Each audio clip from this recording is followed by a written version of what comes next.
Hey friends, if desktop window manager dwm.exe consumes high CPU usage or memory on your system, then please watch this video. I will guide you through the resolutions. The first solution is to disable the screensaver. So search for screensaver in the Windows search bar and click on change screensaver and then change the screensaver to none.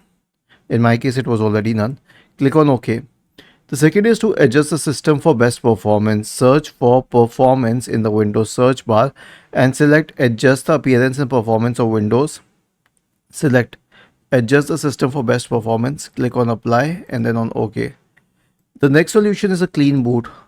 Search for system configuration in the Windows search bar and open system configuration and then select services and then check the box associated with hide all Microsoft services.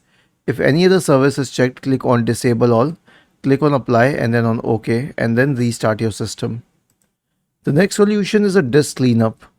Search for disk cleanup in the Windows search bar and click on disk cleanup. Click on OK, check all of these boxes here, each and every one of them, click on OK and then click on delete files. The last solution is to switch to a basic theme. Right click on the start button and select settings from the menu. Go to the personalization tab on the list on the left hand side and select from any of these themes, light theme or dark theme or whatever, but select one of these themes. Was this helpful? If yes, then please subscribe to the channel, and if not, then let us know in the comment section of this video on how we could help you further. Thank you for watching this video and have a nice day.